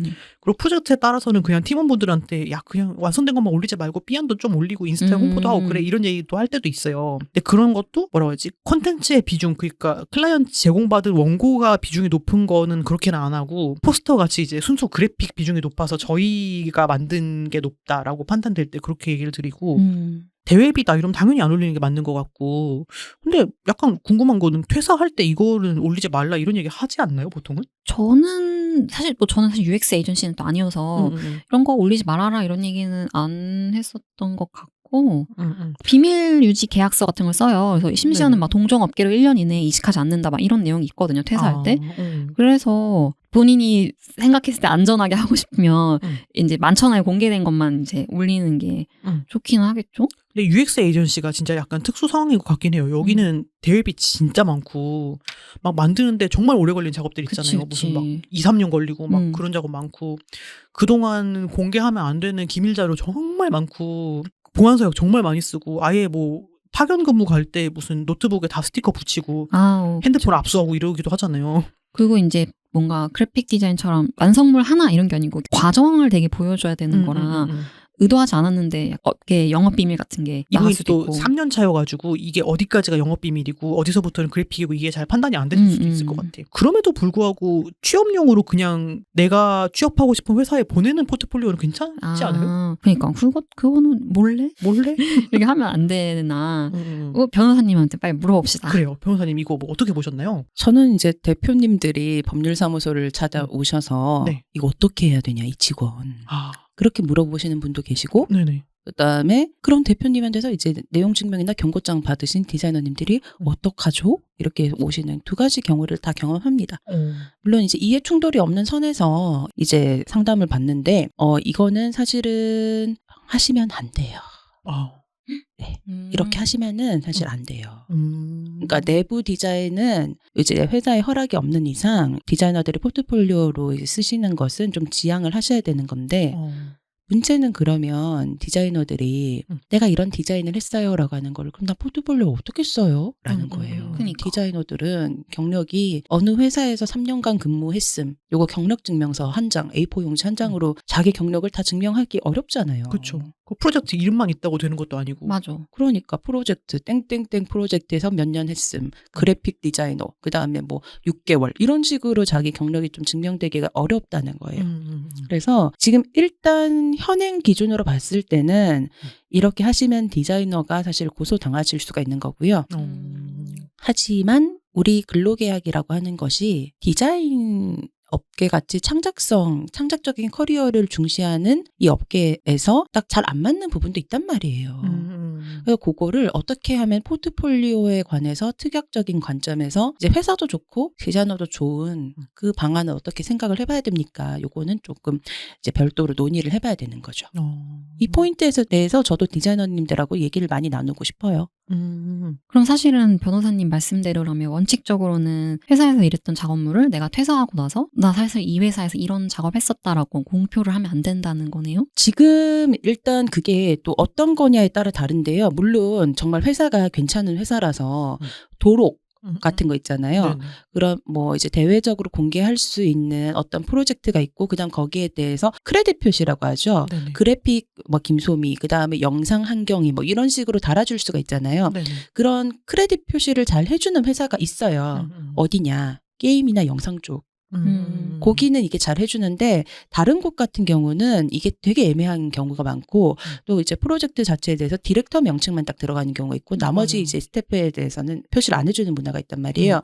저는 일단은 이 부분에 대해서는 크레딧 문화라고 하는 거를 조금 우리가 디자인 산업계에서도 받아주면 좋겠다라고 생각을 하는 게 우리 디자인 산업계가 이상하게 약간 예술계의 아우라를 받아가지고 이상하게 대표 디자이너 한 명만 이렇게 딱 이름을 올려주는 경우가 있단 말이에요. 맞아요. 근데 저는 그거는 이제 그 대표 디자이너, 스타 디자이너의 그 아우라도 참 좋은데 저는 디자인 산업계는 결국 지금 경력 증명도 먹고 살아야 되잖아. 밑에 있는 디자이너들이. 그런 사람들 자기 경력 증명하기 쉽도록 크레딧 문화를 일단 받아들여줬으면 좋겠다는 생각을 하고 있고 장래에서는 이제 뭐 법과 제도적인 관점에서는 계약서에서 포트폴리오 관련한 특약서 같은 것들이 좀 개발되면 좋겠다라는 생각을 하는 거죠. 왜냐? 그게 없으니까 디자이너는 일단 나 경력 증명을 해야 되니까 그거를 이제 몰래 그거 갖다 쓰고 그래서 조마조마한 거예요. 네네.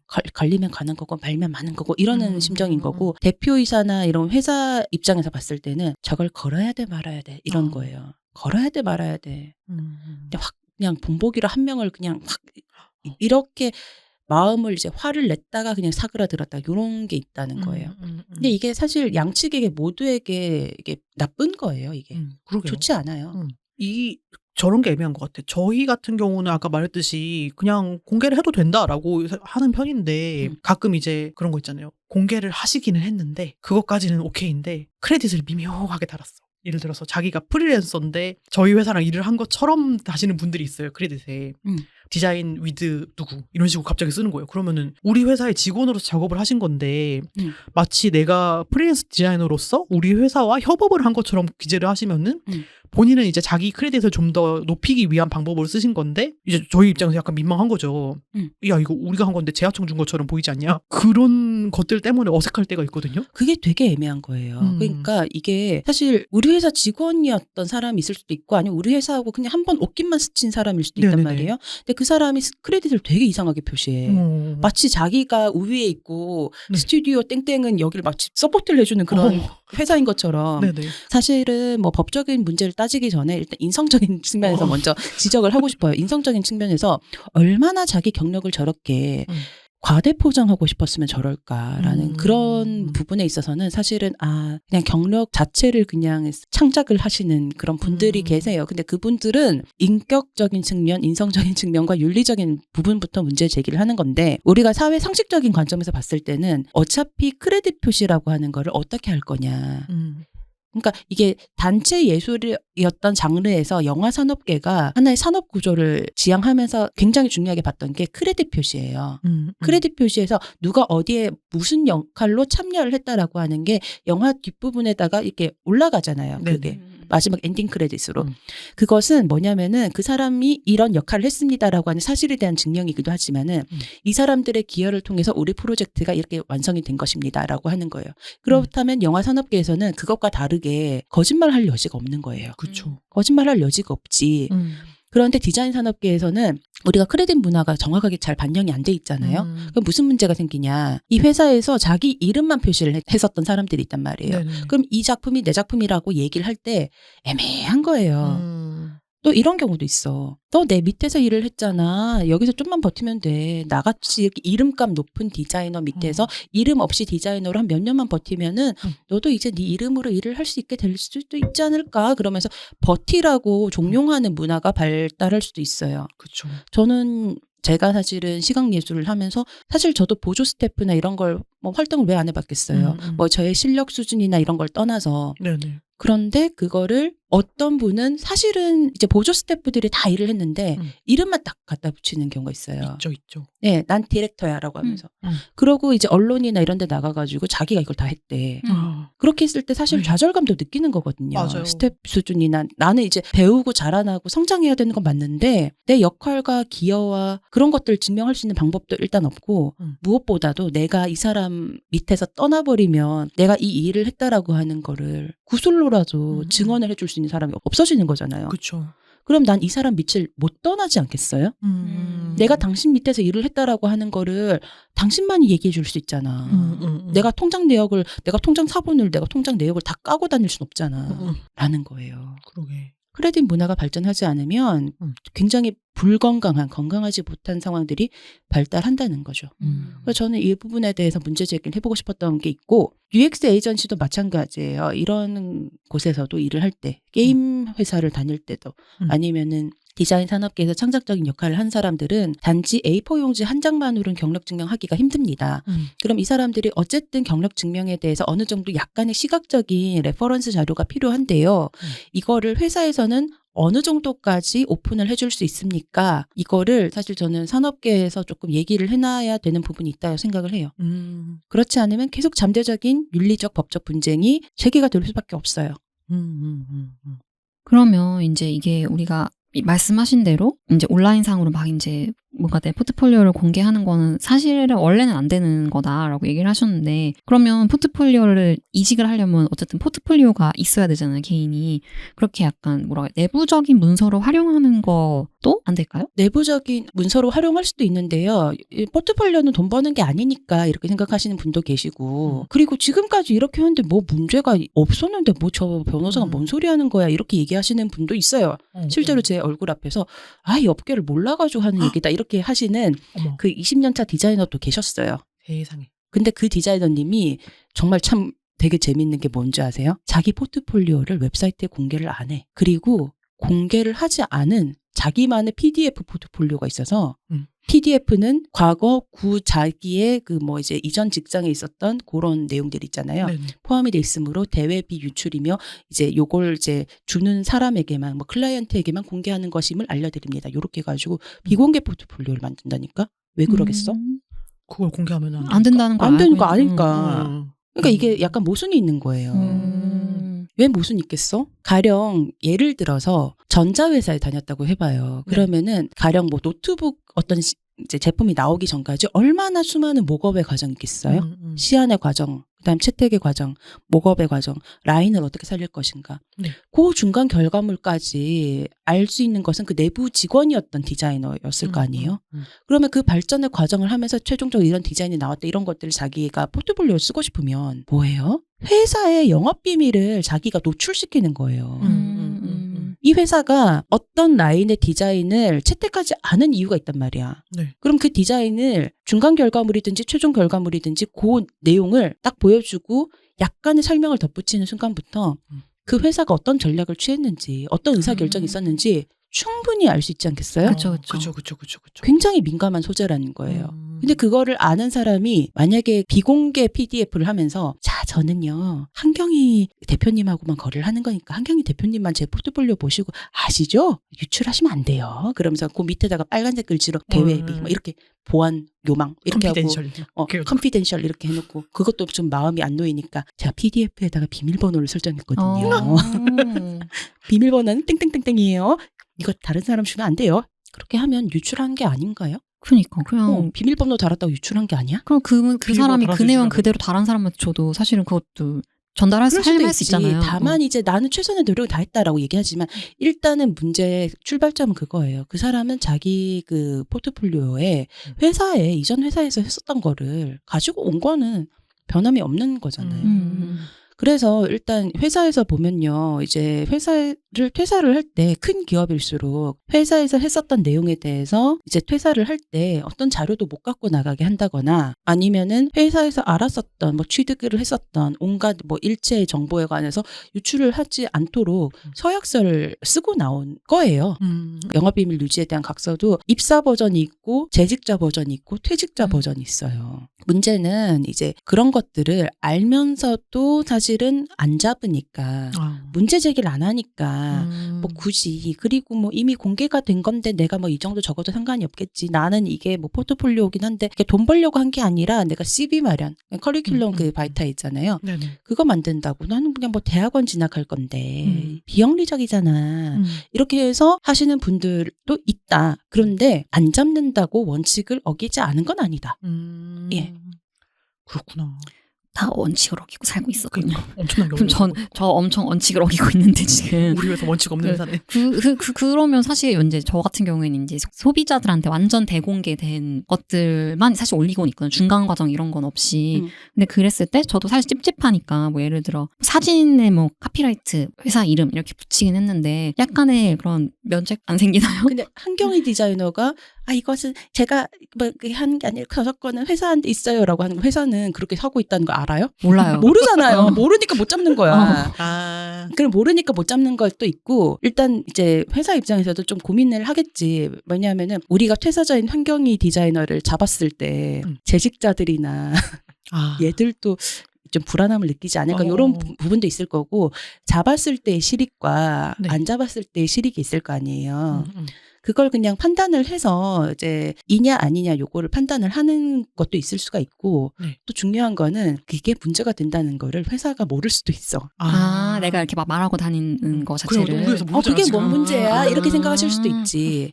가령 이제 사람을 때린다는 건 나쁘다라고 하는 건 우리가 알고 있잖아요. 근데 이런 거지. 사람을 때리는 게 왜 나쁜 거예요? 이렇게 문제 제기를 할 수도 있잖아요. 그런 사람이 있을 문제라고 수 있지. 생각 안 할 수도 있어요. 근데 이게 이 회사는 문제라고 생각하는데 저 회사는 문제가 아니라고 생각할 수도 있지. 근데 그것은 자기들의 주관적인 판단인 것이고 원칙은 회사에서 했었던 거를 비공개 처리를 한다면 회사에도 영업비밀이 있을 거 아니에요? 그렇다면은 회사의 포트폴리오도 있잖아요. 그럼 회사 이름으로 권리가 생긴단 말이에요. 그러면은 그거를 소속 디자이너였던 사람이 퇴사를 한 사람이 퇴사를 하면 남남이잖아요. 남이 그거를 제가 이런 걸 하고 다녔어요. 사진 카피라이트라고 일단은 뭐 찝찝하니까 붙여는 드릴 거예요. 이렇게 해서 오픈을 하는데 원칙을 어긴 건 맞죠. 그렇구나. 네, 문제가 되는 건 맞는데 그 당사자가 문제라고 생각하냐 마냐. 문제라고 생각했을 때 잡을 거냐 말 거냐. 굳이 저 디자이너 한 명 잡는데 그 에너지를 그 에너지를 뭐 이제 소송까지 해야 되냐 말아야 되냐. 그리고 이거 소송했다고 했을 때 야, 저 회사는 퇴직하고 나면 얄짤도 없대라고 해가지고 업계 평판 막 이렇게 평판이 쭉 떨어지고 여러 가지가 있을 거잖아요. 그러니까 그거는 이제 문제 제기를 안 하는 이유도 있지 않겠어요? 라는 거죠. 그러면은 정리하자면은 대중에 대공개된 거 위주로만 써야겠다. 그런 것도 있는데 저는 장기적으로 봤을 때는 업계에서도 그 포트폴리오 특약서라 같은 그런 개념이 좀 보편화가 됐으면 좋겠다 생각을 해요. 왜냐하면은 뭐든지 다 이게 무조건 회사 거니까 쓸 수가 없어요라고 얘기하기보다는 이 사람이 퇴사를 하고서도 다음 인생을 살아야 되잖아요. 그쵸. 나하고 헤어졌으니까 너는 내 거에 대해서 온갖 손을 댈 수가 없어. 이거보다는 우리 회사에서 퇴사를 했으면은 경력 증명을 하기 위해서 이제 가령 이제 시제품 같은 식으로 나와 있으면은 사진 중에서 요런 것은 쓸 수가 있음. 포트폴리오 경력 증명으로 뭐 사진 ABC 정도를 정해주고 요 포인트를 정해서 쓸 수 있음. 그 다음에 뭐 CI 브랜딩 개발을 했을 때 이 사람이 어떤 역할로 참여를 했음에 대해서는 이제 뭐 대외적인 커리어로 쓸 수 있음. 요런 기준을 좀 마련을 해주면 좋겠다는 생각을 하거든요. 근데 포트폴리오 특약서가 없을 때는 정말 이렇게 잡아야 돼 말아야 돼 이런 게 있고 애매하다 찝찝하다 이런 감정이 있는가 하면 포트폴리오 특약서를 쓸 수 있다라고 하는 그 쟁점이 가시화가 된다면은 서로에게 좀 분명해진 선이 있거든요. 그 문제가 있고 실제로 저도 제 클라이언트 중에 한 명이 회사에서 스타트업에서 이제 그 스타트업이 굉장히 크게 성장을 했어요. 네. 그래서 이제 상장회사인데 인수합병까지 된 회사가 있는데 그 이제 인수합병 된 그 큰 회사에서 나름의 그 가이드가 있을 거 아니에요. 그럼 그 가이드에 따르면 이 사람은 포트폴리오를 못 쓰는 거예요. 근데 이 사람은 그 스타트업을 발전시켜서 그 회사가 상장되기까지 굉장히 디자인적 역할을 많이 했단 말이에요. 이건 굉장히 큰 업적이잖아요. 그래서 포트폴리오 특약서라고 하는 계약을 실제로 체결을 했어요. 네. 그래서 이 디자이너는 자기 이름으로 이 회사에서 무슨 일을 어떻게 했었는지 그리고 이 회사에서 내가 무엇을 개발해서 내가 했었는지 이런 걸 가지고 언론사 인터뷰도 할 수도 있고 그다음 기고도 쓸 수도 있고 다큐멘터리 프로그램 같은 거 있잖아요. 그런 것도 할 수도 있게 된 거예요. 다만 이 회사하고 협의된 범위 내에서 하겠다. 네. 그리고 내가 퇴사를 했지만 회사에 대해서 회사의 레퓨테이션, 평판 가치를 높일 수 있도록 파트너라고 하면 좀 그렇지만은 도와주겠다. 그런 특약서를 쓴 거예요. 그러니까 이 사람은 내가 이런 걸 가지고 강의를 하러 다녀도 회사가 안 잡는 거야. 근데 다른 사람이 땡땡땡 디자이너의 뭐 이제 땡땡땡 출신 디자이너의 뭐 땡땡땡 현직자의 뭐 이런 식으로 해서 요새 클래스 참 많이 팔잖아요. 맞아요. 그런 분들은요 실제로 문제 제기를 해서 강의가 내려가는 사례도 있었어요. 그래 저 그런 온라인 강의할 때 그거 굉장히 주의 많이 주더라고요. 그러니까 전 회사 작업을 쓰거나 전 회사의 이름을 팔아야 될 때 그 회사랑 협의됐는지 확실히 확인하라고. 왜냐하면은 본인 경험일 수도 있지만 그건 회사의 경험이기도 해요. 근데 회사의 경험을 자기 경험으로 이렇게 풀어내서 돈을 벌어요. 클래스를 열어가지고. 그래서 막 강사가 되고 명성이 돼. 회사 입장에서는 뭐야? 이렇게 된다는 거야. 그거야말로 이거 프리라이팅 아니야? 완전. 당신은 우리 회사에서 월급을 받았고 영업 비밀에 대해서 유지를 하겠다라고 했으면서 왜 나가가지고 우리 회사 이야기를 스토리를 풀어가지고 돈을 버는 거야? 그거야말로 이게 부정경쟁이야. 영업 비밀 침해야 라고 문제가 될 수가 있는 거죠. 그래서 이거는 본인만 생각을 해야 되는 게 아니라 본인의 행위가 회사와의 관계에 있어서 정당한 거야 아닌 거야 이걸 고민을 하셔야 되는데 여기에 대해서는 어느 정도 우리가 선을 마련을 할 필요가 있다. 이게 언제까지 야 나랑 친했던 사람이 아직까지 재직하고 있으니까 문제 제기를 안 할 거야 라는 건데 그럼 경영진 바뀌면 날 잡을 거냐. 이 문제도 고민하는 거예요. 그렇네. 저희가 많은 이야기를 나눴는데 마지막 질문 하나만 제가 약간 여쭤보고 싶은 게 있어서 한다면 그 방금 아까 그 어떤 디자이너분이 포트폴리오 이렇게 막 대입입니다. 뭐 저작권 어쩌고 합니다. 이렇게 그 문서에 쓰신다고 했잖아요. 실제로 그런 다른 이제 일을 의뢰할 때 뭐 포트폴리오 좀 보내보세요. 이렇게 하면 보내잖아요. 뭐 아니면 제안서 같은 걸 보낸다거나 그렇게 할 때 그 문서 자체에 이제 이거 카피라이트는 저한테 있습니다라고 이렇게 문구로 한 문장 넣는 게 실제로 뭔가 효력이 있나요? 저는 약간 부적처럼 써요. 근데 나도 뭔가 그거를 포트폴리오 엄청 뿌리는데 제가 요즘에 그냥 솔직히 보고 말겠지만 약간 재수가 없으면 요거 봐라 요거 아이디어 좋은데? 라고 그냥 베끼면 알게 뭐야 뭐 내가 봤다는 아까 그 말한 그 증거가 없을 수 있잖아요. 봤다는 증거가. 역설계 할 수도 있죠. 참고와 표절은 다른 거니까.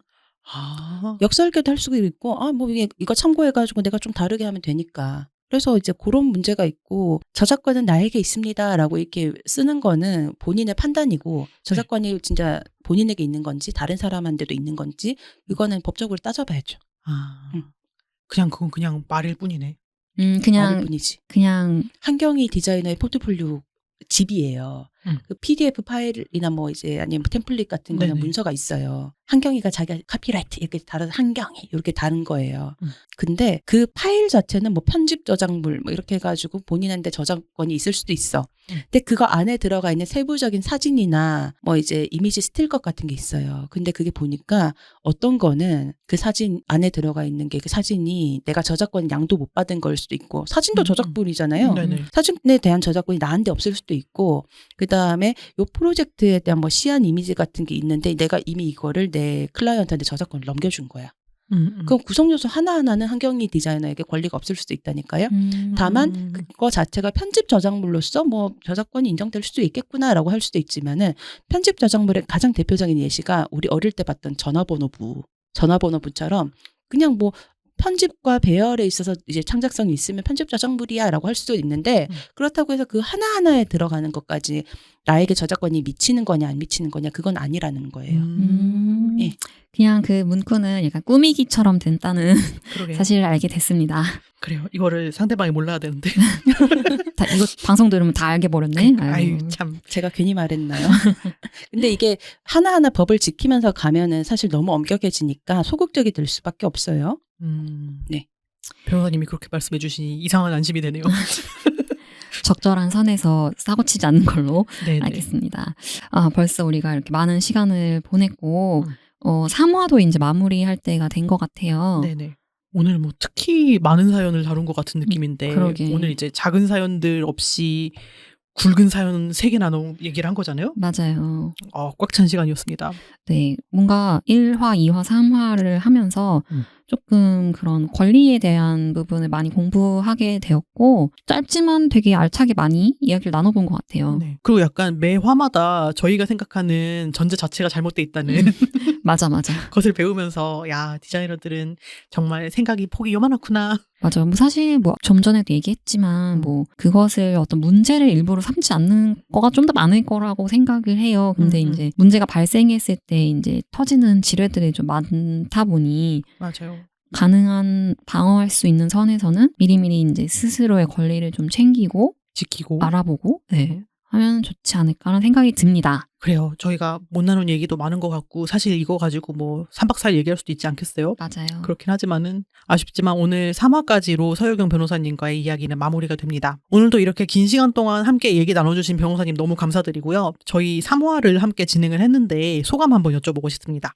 저는 제가 이제 디자이너로서 성장을 했었더라면 어땠을까라는 그 관점을 상상하면서 얘기를 들어봤고요. 여러분과 비슷한 이야기를 하지 않았을까라는 생각도 조금 했습니다. 그래서 이게 사실 법 공부를 하길 참 잘했구나라는 약간의 안도감? 그런 것과 플러스 이제 법과 제도라고 하는 거는 법과 제도가 있어서 현실이 거기에 맞춰 들어가야 된다기보다는 현실을 따라서 바뀔 수도 있는 거예요. 네.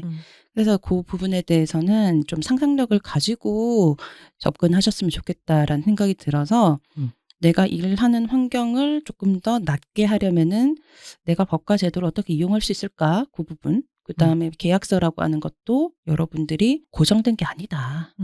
그 부분에 대해서 면밀하게 조금 생각을 해보시고 나아가셨으면 좋겠다라는 생각을 합니다. 네, 좋은 말씀 많이 해주신 변호사님 너무 감사드리고요. 네, 이제 변호사님 보내드리도록 하겠습니다. 좋은 말씀 그리고 많은 교훈 알려주신 변호사님 감사드리고 변호사님을 또 만나는 게 좋은 일인 건지 아닌 건지 잘 모르겠어요. 또 항상 좋은 일로만 다시 만났으면 그러게요. 좋겠습니다. 다음에 좋은 일로 또 만나요. 네, 안녕히 계세요. 안녕. 네네네. 네, 이렇게 변호사님을 보내드렸습니다. 아쉽네요. 그러게 더 많은 얘기를 할 수 있었을 것 같은데. 뭐 또 다른 기회가 있겠죠? 네. 저희가 다음 화부터는 이제 노무사님을 모셔보기로 했죠. 네, 맞습니다. 다음 화에서부터는 이제 노무사님을 모시고 뜨거운 주제인 직장 내 괴롭힘에 대해 짚어보고 이야기를 나누어 볼 예정입니다. 저희가 이번 시즌 회의를 하면서 뭔가 당장 우리에게 필요한 거 혹은 지금 우리보다 어떤 경험이 조금 적어서 아직 그런 일을 겪지는 않았으나 언젠가 이런 일을 겪었을 때 그때 디자인 FA 뭐라고 했지? 라고 생각하실 만한 그것에 대해 해보자라고 했었잖아요. 맞아요. 그래서 진짜 뭔가 모든 화가 어디 뭐 베스트를 꼽을 수가 없을 정도로 정말 다 필수적인 얘기만 하고 있다 그런 생각이 들어요. 그래서 매 화마다 어떤 우리의 사회생활 레벨을 업데이트해줄 그런 정보만 모으고 있으니까 다음 화도 많이 기대해 주셨으면 좋겠습니다. 네, 많이 기대해 주시고 이제 긴 이야기를 마무리하고 인사를 한번 해볼까요? 디자이너의 목소리로 여성의 일을 말하는 팟캐스트 디자인 FM은 애플 팟캐스트와 스포티파이에서 들으실 수 있으며 유튜브에도 통째로 업로드됩니다. 디자인 FM 이번 시즌은 2023년 청년 성평등 문화 액션 크루 그럼에도 우리는 2기 활동으로 빠띠와 함께하고 있습니다. 언제나 그랬듯 디자인 FM은 여러분의 청취후기를 기다립니다. 애플 팟캐스트 리뷰, 스포티파이, 그리고 유튜브에 많은 댓글 남겨주세요. SNS에 해시태그 샵 디자인 FM과 함께 올려주시는 후기들 늘 지켜보고 있으니 여러분의 많은 관심 저에게는 큰 힘이 되니까 많은 후기 부탁드립니다. 디자인 FM은 페미니스트 디자이너 소셜 클럽 FDSC가 만듭니다. 인스타그램에서 fdsc.kr을 팔로우해주세요. 팟캐스트 외에도 FDSC의 다양한 활동 소식을 접하실 수 있습니다. 그럼 우리는 다음 화에서 만나요. 적게 일하고 많이 버는 그날까지. 안녕.